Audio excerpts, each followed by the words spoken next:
Hi, my name is Kunal, and welcome to the Geeks of the Valley podcast, which connects with some of the brightest minds globally who are leading their respective industries today to discuss the hottest upcoming industry trends and how their work is affecting the global economy. From Singapore early this morning, we have Darren Chu with Tradable Patterns joining us to talk about the economy and COVID. Darren, thank you for joining us, and how are you holding up there in light of the coronavirus? Hi, Kuno. Thanks for having me here, and thank you everyone for tuning in. I would say that it's been difficult for most people here in Singapore. The measures just escalated on the social distancing and on rules around just not being out and about unless absolutely necessary. So most people work from home. I know some friends of mine who actually work from offices where I believe there's a maximum of 25% of the staff of that office being allowed in the office at any one time. So there are a lot of rotations going on. It's not like everyone works from home continuously, but yeah, look, we are all basically learning to adapt to this. I hate to call it a new normal, but a new normal for the time being. And it's an opportunity, for some, obviously, and we'll talk a little more about what those opportunities may be for certain industries, certain individuals. Certainly, there's always a silver lining when it comes down to tough times like this. Right. No, I agree. And, this virus it's going to have a massive impact on certain areas, on where people choose to live their daily life, right? All of this is being done online, such as, food delivery, grocery, shopping, Zoom calls for work. And so what are some of the impacts that you see for the economy, and what do you see in regards to the certain companies that have really, take advantage of what's going on with COVID and being able to positively make an impact on the population? So, as you alluded to, quite a few of the online platforms have actually done just fine. In fact, some of them are probably seeing record amounts of transactions going through. All the, I guess, online food delivery or just online food platforms, food purchasing platforms, as well as all the online retailers of any kind, really. I would say that if a lot of these websites, these e-commerce platforms weren't fully ready for the surge in traffic, in the time since COVID has become an issue around the world, certainly a lot of these platforms have quickly upgraded their back end to ensure a smooth experience for the end user. So anyways, a lot of these, I guess, names are pretty obvious. Obviously, we can talk about the medical suppliers as well. A lot of suppliers of masks, the N95 masks, which are much harder to produce, much more scarce relative to the demand that we've seen. They've done just fine. A lot of other companies have actually pivoted into mass production. Companies like Zara and a lot of traditional retailers who have never been associated with medical equipment or supplies were actually compelled, partially from the financial opportunity that exists, but also just due to some political pressure that they would have felt in their respective countries, to basically shift some of their production, from manufacturing clothes into manufacturing masks. And so it's been good to see, how flexible some manufacturers are. Obviously, it's been a great opportunity for those who've managed to get products out the door, and to meet that demand.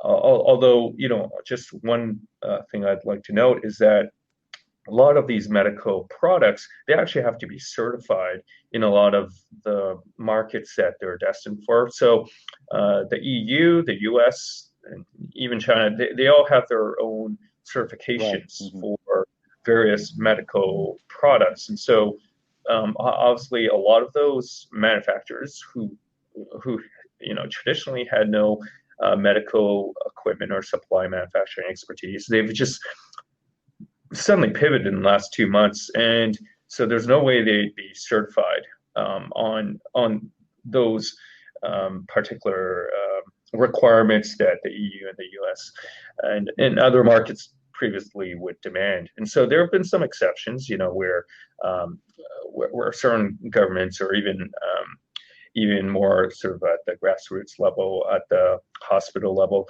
would make exceptions just because of the overwhelming urgency that most of them felt for these supplies. Around, I guess, other sectors, I'd say, okay, so obviously we know about how tourism's been massively hit. We know about how even some traditional education groups have been hit with schools closing and whatnot. And when I say schools, I'm referring also to the private institutions, those that provide tutorial services where students, public school students would normally go to after the classes end and so forth. So basically, any kind of these former sort of traditional education groups would have would have felt compelled to embrace e-learning, for instance. And so with that comes as well sort of the technologies around web video conferencing. So you had mentioned a bit about that as well. And so companies like Zoom obviously have been in the news a lot for a variety of reasons. You may have heard about some of the security hose, which software has been identified as exposing or as having been exposed. And so these are companies which obviously are on the one hand seeing a surge in demand for the most part, but also experiencing the kind of challenges that go with that surge in broadband use. And so you may have heard that some governments around the world have actually discouraged an unthrottling of bandwidth from some of the telcos. And so some of the telcos would be encouraged to basically adopt, well, you could call it selective throttling of bandwidth to certain streaming websites. So even YouTube, if you think about it, for all the for all the demand that we've seen with people being locked down and having to watch content online on YouTube to stay entertained or whatever, there is a sort of default streaming of a lower resolution feed, oftentimes that perhaps you've noticed on YouTube. And so for a lot of the video streaming companies, obviously, again, on the one hand, they're getting a surge in demand, but on the other hand, if they're not able to deliver sort of that quality of stream to a lot of their target audience, then perhaps that, in some cases that could backfire.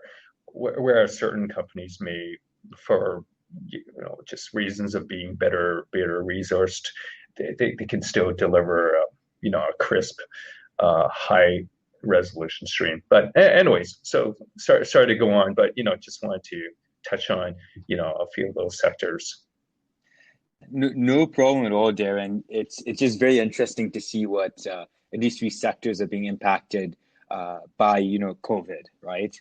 And I've had an opportunity for the last couple of months, privilege to be able to deal in the mask market, anywhere from the 3M 1860s to the 8210s, all the way to 3-plies and 4-plies, to ensure the FDA CE or NEOS certified masks. And one of the interesting things is you see all these firms that have been used to dealing in traditional commodities such as copper, gold, silver, right? And is masks in the past couple of months have become the new commodity. People have, now coined the term, right? Gold dust for masks, right? They're like the new gold dust out there. It goes onto the plane as masks, but comes off as gold, right? Because of the demand, how high the demand is for it, and all these firms converting to broker masks, basically, right? Yeah. And it's interesting because you look at price fluctuations for three ply masks, right, in Jan and February, right, being going up to $1.10 when they're selling at 15 cents a mask, right, Yeah. shooting down and shooting back up. And it's just funny how they're very similar to what the markets are portraying today. It's a very good mirror of what the markets look like today. And to speak on that point, Darren, what are you seeing in the global markets today? All the way from what are the long-term or short-term correlations you are seeing in regards to not just Asia Pacific, but Europe, North America, and how they're all working with one another right now? Yeah, so oftentimes global markets do correlate a fair degree when it comes to equities. Okay, so oftentimes investors, no matter where they are, whether it be in Asia or Europe, they do look to the US. And a nice benchmark, of course, would be the Dow Jones, quite oftentimes just quoted so widely in financial media. Obviously, the S&P 500 is, in my opinion, a better reflection, just because it's a broader index than the Dow Jones, which just consists of 30 stocks. But yeah, those correlations, they've been obviously higher in the last, call it, 2 months, just ever since the volatility started picking up in around mid-February. Shortly after the U.S. equity market had peaked, volatility obviously shot up. So in times of heightened volatility, what we get is a rise in cross-asset correlations. So what that means is you start having assets or markets, financial markets, which historically have had a more inverse correlation with perhaps the S&P 500, suddenly finding that it moves in sync. So Bitcoin would be one example. So in the peak selling of U.S. equities, right around, I would say, mid-March, around March 18th or 19th or so, there was a collapse in Bitcoin. I'm not sure if you watched it the day when Bitcoin expressed in US dollars fell below 4,000. And so there was panic selling. Basically, anybody who had a hedge fund or just had exposure, whether it's at a personal level or perhaps